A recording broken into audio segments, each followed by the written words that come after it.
څوک چې د جمعې په ورځ د مازدیګر د مانځه نه بعد دا وظیفه کوي، الله پاک به د انسان ته د 80 کالو د عبادت ثواب ورکړي او د 80 کالو ګناهونه به ورته الله پاک دا معاف کړي.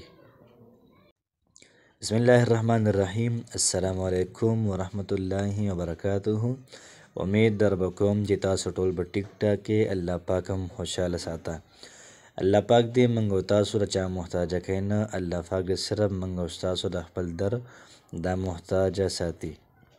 الله پاک دې زموږ او تاسو ټول حاجات، پریشانۍ، مشکلات دا دې ختم کړي او ښکلی پرسکون ماحول د الله پاک مهیا کړي. نن چې زموږ کوم وظیفه ده نو دا وظیفه ده د جمعې د ورځې مطابق، چې کوم سړی د جمعې په ورځ د مازدیګر د مانځه نه بعد دا کلمات وایي، الله پاک به د انسان ته د 80 کالو ګناهونه معاف کړي.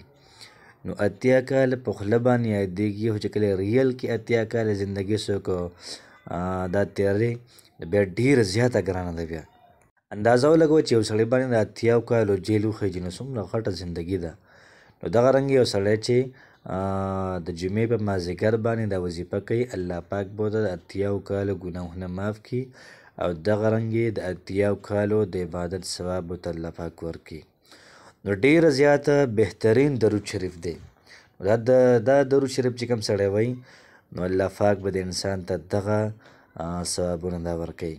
اصل چې یو سړی یو پیره درود شریف په پیغمبر علیه صلات وسلام باندې وایي، الله پاک په دې انسان باندې 10 رحمتونه نازلوي، 10 ګناهونه معاف کېږي او 10 درجات په جنت کې اوچتوي.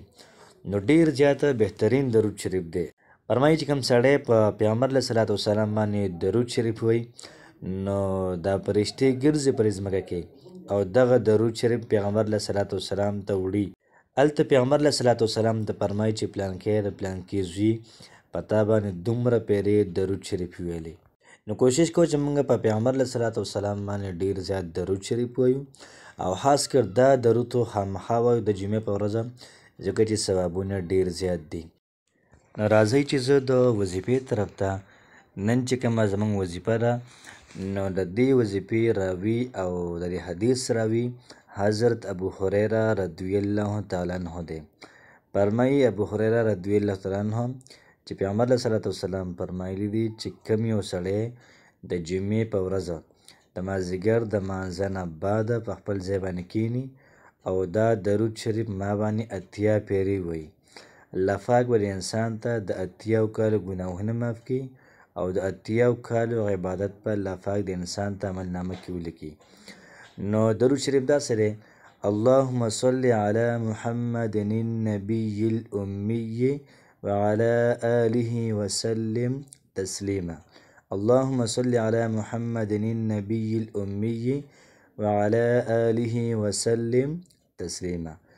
نو کوشش ته وکړو چې دا وظیفه په خپله هم وکړو او نور چې څومره زموږ ملګري دي، دوستان دي، هغوی سره شریک کړو.